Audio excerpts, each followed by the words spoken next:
Hello guys, कैसे हो। आज हम आप लोगों को यूपी ट्रिपल एससी पेट परीक्षा की बुकलेट दिखाएंगे, क्वेश्चन बुकलेट। क्योंकि उसमें आंसर बुकलेट जमा हो जाती है लेकिन क्वेश्चन बुकलेट दे दी जाती है। हमने एग्ज़ाम दिया था। ये है यूपी ट्रिपल एससी पेट परीक्षा की बुकलेट। इसमें बुकलेट नंबर 4 हमको मिली थी।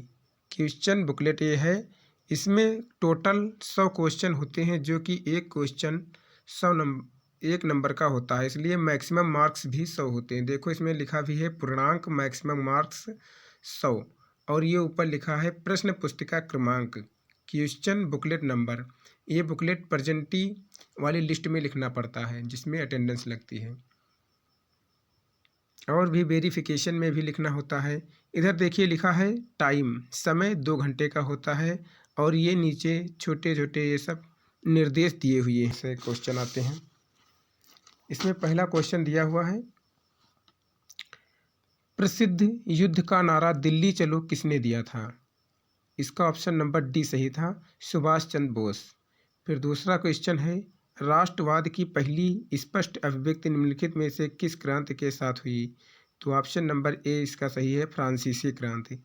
फिर तीसरा क्वेश्चन आया था, सरकार के निम्नलिखित में से किस अधिनियम के कारण मुंबई से सिंध प्रांत का निर्माण हुआ। तो इसका ऑप्शन ए सही था, भारत सरकार अधिनियम 1935। फिर क्वेश्चन नंबर 4 है, भारतीय मानक समय ग्रीनविच माध्य समय जीएमटी से स्पेस कितना आगे है। तो इसमें दिया है 3 सही 7/2 घंटे, और दिया है 4 घंटे। फिर सी ऑप्शन इसका सही था, जो था 5 सही 1/2 घंटे, यानी 5.5 घंटे भारतीय मानक समय ग्रीनविच जीएमटी से आगे है। और इसमें क्वेश्चन अंग्रेजी में भी दिए होते हैं। जो बच्चे इंग्लिश मीडियम वाले होते हैं या अंग्रेजी जिनको ज़्यादा आती है, वो अंग्रेजी पढ़कर उसके हिसाब से टिक करते हैं। हिंदी मीडियम और इंग्लिश मीडियम दोनों में ये क्वेश्चन छपा होते हैं। 5वां दिया हुआ है, निम्नलिखित में से कौन जनसंख्या वितरण को प्रभावित करने वाला आर्थिक कारक नहीं है। तो इसमें पानी की उपलब्धता ये जनसंख्या वितरण को प्रभावित करने वाला आर्थिक कारक नहीं है। और छठा दिया था, विश्व की सबसे ऊंची चोटी माउंट एवरेस्ट किसके बीच स्थित है। इसमें ये नेपाल और तिब्बत के बीच में स्थित है। फिर 7वां दिया है, निम्नलिखित में से भारत में अक्टूबर की गर्मी का मुख्य कारण क्या है। तो इसका राइट आंसर था उच्च आर्द्रता से जुड़ा उच्च तापमान, ऑप्शन डी सही था।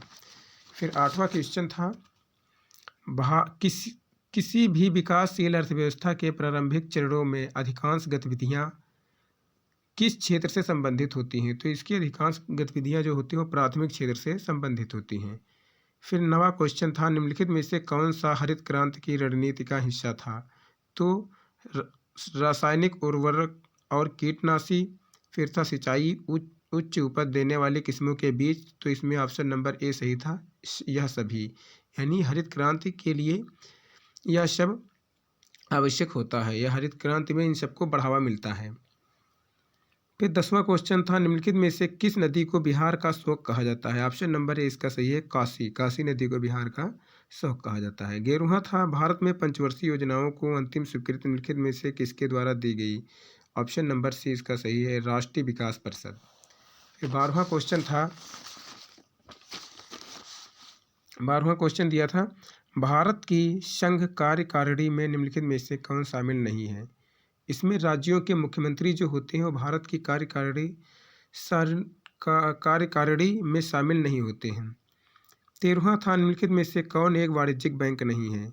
इसमें ये सिडबी जो होती है यह एक वाणिज्यिक बैंक नहीं होती है। 14वां था, निम्नलिखित में से कौन सा सार्वजनिक क्षेत्र का उपक्रम संसद के तहत एक विशेष कानून पारित करके स्थापित किया गया है। इसमें ऑप्शन डी था, वैधानिक नियम। क्वेश्चन नंबर 15 था, निम्नलिखित में से किसी केंद्र शासित प्रदेश में उच्च न्यायालय स्थापित करने का अधिकार है। तो किसको है, संसद को होता है। निम्नलिखित में से कौन सा अनुच्छेद भारतीय संविधान में सर्वोच्च न्यायालय की स्थापना और गठन के बारे में है। तो इसमें अनुच्छेद 124 जो है वो सर्वोच्च न्यायालय की स्थापना और गठन के बारे में बतलाता है। 17 है, स्पेस दिया हुआ है, फिर लिखा है के पास मौलिक अधिकार को लागू करने की शक्ति होती है। तो इसमें सर्वोच्च न्यायालय और उच्च न्यायालयों के पास जो होता है वो मौलिक अधिकारों को लागू कर सकता है। फिर 18 दिया था, भारत में राष्ट्रीय मानव अधिकार आयोग निम्नलिखित में से किस मंत्रालय के अधीन है? तो इसमें था गृह मंत्रालय, गृह मंत्रालय के अधीन था, मिनिस्टर ऑफ होम अफेयर्स। 19 दिया था, निमोनिया भारत मानव शरीर के निम्नलिखित में से किस अंग को प्रभावित करता है? निमोनिया जो होता है वह किस अंग को प्रभावित करता है? इसमें ऑप्शन डी सही था, फेफड़े। फिर दिया था 20 number question, which among the following is not a plant fibre, मतलब निम्नलिखित में से कौन सा वनस्पति रेशा नहीं है? तो इसमें था option number C, nylon. Nylon जो होता है वो कृत्रिम रेशा होता है, वह प्राकृतिक रेशा नहीं होता है। अब फिर 21 नंबर का क्वेश्चन था, तारों का रंग निम्नलिखित में से किस पर निर्भर करता है? इसका राइट आंसर था उसके तापमान, यानी इट्स टेम्परेचर, उसका जो टेम्परेचर होता है उसी पर तारों का रंग निर्भर करता है। निम्नलिखित में से 22 नंबर क्वेश्चन था, निम्नलिखित में से कौन सी गैस ग्लोबल वार्मिंग के लिए जिम्मेदार है? तो ऑप्शन इसका डी राइट था, ग्रीन हाउस गैस। फिर नेक्स्ट क्वेश्चन देखते हैं क्या है। नेक्स्ट पर दिया थे, ये तो मैथ का क्वेश्चन आ गया, इसमें दिया था 0.05 का होल स्क्वायर प्लस 0.41 का होल ऑफ स्क्वायर प्लस 0.073 का होल ऑफ स्क्वायर अपान 0.005 का होल ऑफ स्क्वायर प्लस 0.041 का होल ऑफ स्क्वायर प्लस 0.0073 का होल ऑफ स्क्वायर। तो इसका राइट आंसर बाद में जब इसको हल करोगे तो 100 आएगा। उसके बाद भी मैथ के क्वेश्चन थे, इसको छोड़ते हैं, अब देखते हैं जीके के क्वेश्चन कहाँ से स्टार्ट थे। इसके बाद देखो ये विज्ञान का क्वेश्चन था, विज्ञान क्वेश्चन नंबर 27 लिखा था, पादप कोशिका भित्ति निम्नलिखित में से किससे बनी होती है? तो ये सेलुलोज से बनी होती है। फिर इसके बाद था क्वेश्चन नंबर 29, किस विकल्प में सही शब्द परस्पर पर्यायवाची हैं? इसमें यह बताना था कि तीनों जो शब्द हैं पर्यायवाची एक दूसरे के किस विकल्प में हैं। पहले में था रीता, रिक्त और तिक्त, ये तो बिल्कुल गलत है। दूसरे में था पार्वती, रुद्राणी और भवानी, यही सही है क्योंकि ये पार्वती के पर्यायवाची हैं तीनों। हाँ, शंकर भगवान की जो पार्वती थी उनके तीनों पर्यायवाची हैं, नाम हैं उनके। फिर क्वेश्चन नंबर 30 था, किस विकल्प में सही विलोम युग्म है? इसमें पहले वर्ड का दूसरा सही विलोम कौन सा है ये बताना था। तो पहले में था जोड़ मेल, ये तो बिल्कुल गलत है क्योंकि ये दोनों पर्यायवाची ही हैं, जोड़ और मेल एक ही चीज़ है। इसमें ऑप्शन नंबर बी सही था, नूतन पुरातन, नूतन मीन्स नया, पुरातन मीन्स पुराना। फिर 31 नंबर में था, ख्याली पुलाव पकाना, इस मुहावरे का अर्थ क्या है? तो इसमें ऑप्शन नंबर सी सही है, असंभव बातों की कल्पना करना। फिर 32 में दिया था, महर्षि शब्द का सही संधि विच्छेद बताइए। इसमें ऑप्शन नंबर ए सही हो जाएगा, महा प्लस ऋषि, महर्षि। 33 नंबर में दिया है, किस विकल्प में शब्द युग्म का अर्थ भेद सही नहीं है? तो इसमें ऑप्शन ए सही था, अवलंब और अविलंब। अवलंब अविलंब का अर्थ अधर और विलोकित, यह गलत है। और सबका सही था, अनिल का मतलब हवा होता है, अनल का मतलब आग होता है, अपेक्षा का मतलब आशा होता है, उपेक्षा का निरादर होता है, अंश का मतलब हिस्सा होता है और अंश का मतलब कंधा भी होता है, दूसरे अंश का। इसमें फिर इंग्लिश का पैसेज दिया था और इसी पैसेज में मतलब क्वेश्चनों को उत्तर इनके छांटने थे। इसमें 5 क्वेश्चन आए थे, was Caroline's brother and outdoor type. इसमें 5 क्वेश्चन आते थे और इसी पैराग्राफ में जिसका उत्तर छांट कर दिया जाता था। फिर ये रीजनिंग के कुछ क्वेश्चन इसमें है, 37 से 37, 38 और 39 ये रीजनिंग के क्वेश्चन हैं। 40 ये इंग्लिश का क्वेश्चन है, लिखा है give synonyms for the word partial. इसमें पार्टियल शब्द का साइनोनिम्स यानी पर्यायवाची बताना था, तो इनकम्प्लीटेड इसका हो जाएगा। फिर था choose the correct antonyms disappoint, इसका सेटिस्फाई था। एंटोनिम्स मतलब विलोम शब्द। फिर 42 नंबर पर दिया था, ये रीजनिंग का क्वेश्चन था। और 43 पर दिया था, ये भी रीजनिंग वाला है, इंग्लिश में था। फिर 43 पर रीजनिंग का था और 44 नंबर पर हिंदी का क्वेश्चन, ये जीके का था। इसमें देखिए क्या दिया है, निम्नलिखित में से किस देश ने अगस्त 2022 में ताइवान के आसपास अपना अब तक का सबसे बड़ा सैन्य अभ्यास किया? तो चीन ने किया है। फिर है, अगस्त 2022 में भारत की पहली अंडर वाटर मेट्रो का उद्घाटन निम्नलिखित में से किस शहर में किया गया? तो इसका राइट आंसर हो जाएगा कोलकाता। फिर 46 में था, निम्नलिखित में से किस देश के वैज्ञानिकों ने पहला कृत्रिम भ्रूण तैयार किया? तो इसका राइट आंसर था इजराइल।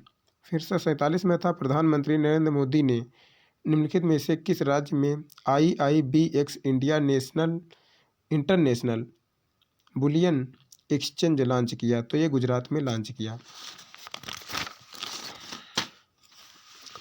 क्वेश्चन नंबर 48 था, आज़ादी का अमृत महोत्सव के तहत बढ़े चलो अभियान निम्नलिखित में से किस केंद्रीय मंत्रालय द्वारा शुरू किया गया था? तो ये शुरू किया गया था संस्कृत मंत्रालय द्वारा। फिर 49 में था, भारतीय सेना ने जुलाई 2022 में नामक एक, फिर स्पेस है, फिर लिखा है नामक एक अखिल भारतीय उपग्रह संचार अभ्यास का आयोजन किया था? तो स्काई लाइट का आयोजन किया था। 50 में था, भारत के किन दो शहरों के बीच आकाशा एयर की पहली उड़ान का उद्घाटन किया गया? तो मुंबई से अहमदाबाद इसमें किया गया था। फिर नेक्स्ट था 51 में, निम्नलिखित में से कौन सा राज्य भारत में पहला हर घर जल प्रमाणित राज्य बन गया? तो गोवा है इसका राइट आंसर। फिर 52 में था, निम्नलिखित में से कौन भारत का पड़ोसी देश नहीं है? इसका पड़ोसी देश UAE नहीं है। मालदीव, म्यांमार, चीन ये सब भारत के पड़ोसी देश हैं, बट UAE ये भारत का पड़ोसी देश नहीं है। 53 में था, निम्नलिखित में से किस IIT ने भारतीय भाषा प्रौद्योगिकी को आगे बढ़ाने के लिए A14 भारत में नीलेकड़ी केंद्र की शुरुआत की है? तो इसका राइट आंसर था IIT मद्रास। फिर 54 में था, किस केंद्रीय मंत्री की अध्यक्षता में चंडीगढ़ में नशीली दवाओं की तस्करी और राष्ट्रीय सुरक्षा पर एक राष्ट्रीय सम्मेलन आयोजित किया गया? तो ये किस पर आयोजित किया गया था? अमित शाह, मतलब अमित शाह की अध्यक्षता में। फिर था 55 क्वेश्चन, लोकसभा में पद धारण करने की अवधि क्या है? लोकसभा में पद धारण करने की अवधि, न्यूनतम अवधि क्या है? तो 25 वर्ष की आयु होनी चाहिए लोकसभा में पद धारण करने के लिए। फिर 56 है, अंतर्राष्ट्रीय जैव विविधता दिवस किस तारीख को मनाया जाता है? तो ये 22 मई को मनाया जाता है। निम्नलिखित में से कौन सा विश्व का सबसे बड़ा नदी द्वीप है? तो माजुली नदी द्वीप है। ये तो शायद सबको पता होगा कि माजुली नदी द्वीप विश्व का सबसे बड़ा नदी द्वीप है। फिर 58 नंबर क्वेश्चन था, निम्नलिखित में से हंगरी की राष्ट्रीय मुद्रा क्या है? तो हंगेरियन फोरिंट था, वहाँ की हंगेरियन फोरिंट वहाँ की मुद्रा है, हंगरी देश की। फिर है 59 में, स्वतंत्रता के बाद भाषा के आधार पर बने भारत के पहले राज्य का क्या नाम है? तो आंध्र प्रदेश। 60 नंबर क्वेश्चन क्या है, निम्नलिखित में से किसने प्रसिद्ध पुस्तक पावर्स ऑफ द माइंड लिखी है? तो इसको किसने लिखी है? स्वामी विवेकानंद ने। फिर क्वेश्चन नंबर 61 था, UNFCCC का अर्थ निम्नलिखित में से क्या है? इसका सही अर्थ था United Nations framework convention on climate change. फिर 62 क्वेश्चन था, नौटंकी निम्नलिखित में से किस राज्य का लोक नृत्य है? ये तो उत्तर प्रदेश का है। उत्तर प्रदेश के लोक नृत्य का नाम नौटंकी है। फिर 63 है, अंतर्राष्ट्रीय ओलंपिक समिति का मुख्यालय कहाँ पर है? तो यह स्विट्जरलैंड में है।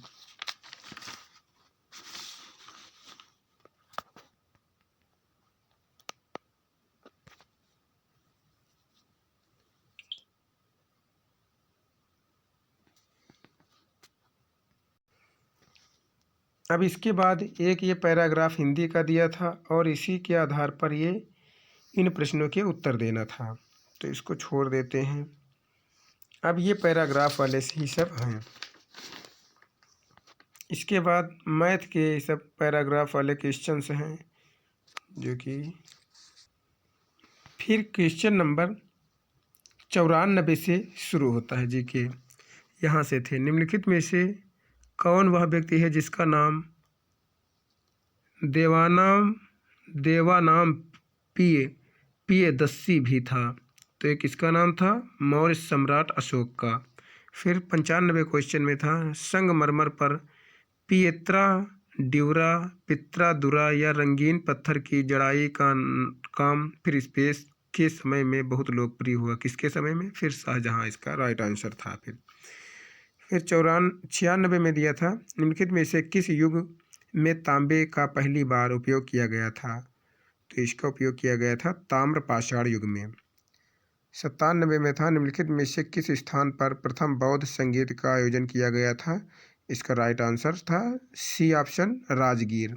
फिर 98 में था, डांडी नमक यात्रा के दौरान निम्नलिखित में से किस सामाजिक कार्यकर्ता ने गांधी जी को आंदोलनों को केवल पुरुषों तक सीमित न रखने के लिए राजी किया था? इसका राइट आंसर था कमला देवी चट्टोपाध्याय। फिर 99 था, जब ईस्ट इंडिया कंपनी की स्थापना हुई तब भारत पर निम्नलिखित में से किसका शासन था? तो तब भारत पर शासन मुगल सम्राट का था जब ईस्ट इंडिया कंपनी भारत में स्थापित की गई। फिर लास्ट क्वेश्चन था इसमें, भूदान ग्रामदान आंदोलन निम्नलिखित में से किसके द्वारा शुरू किया गया?